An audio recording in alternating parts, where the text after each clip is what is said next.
One of the most powerful leaders in world history was Alexander the Great. He rose to power at age 20, and by the age of 30 he had conquered most of Asia, and his rule stretched from Greece all the way to northwestern India. On one of his excursions, he encountered the Pesach of Gan Eden, and he stood there and brazenly declared, "I am Alexander the Great, let me in, this is my domain." They responded to him, "Zeh hashar laHashem tzadikim yelchu boi." Only the righteous enter over here. Alexander the Great then responded, "Look, I'm a great king, at least give me something." Surprisingly, his request was granted, and out of Gan Eden rolled an eyeball.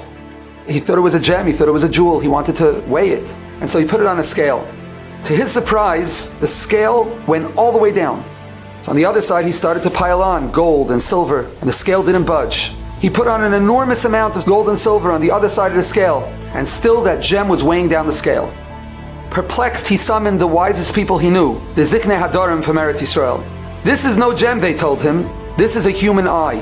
The human eye is never satisfied, never satiated, never feels full. The human eye wants to see everything and wants everything.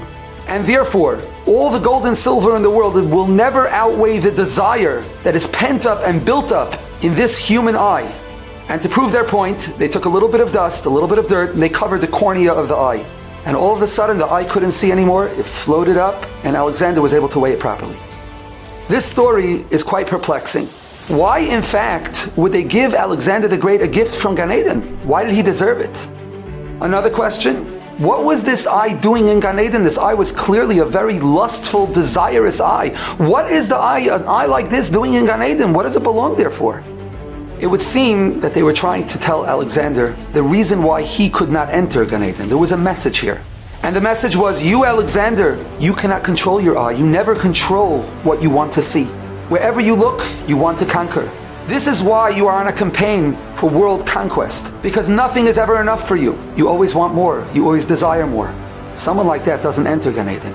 This eye had desires. This eye had lust. This eye wanted to see. This eye had a desire to see as much as it could. But the eye covered itself. It controlled itself. And all that pent-up desire in that eye remained in that eye. And that is what gave it its intrinsic value to the point where it was like a precious jewel that outweighed all the gold and silver in the world. That's why this eye entered Gan Eden. We are all confronted in life with myriad tests. The desire to look, the desire to see, the temptations are never ending. It is in our hands to control, to say no, to tell ourselves, I am going to take this human eye and I'm going to transform it into the most beautiful jewel that will earn me entry into Gan Eden L'Asad Lavai.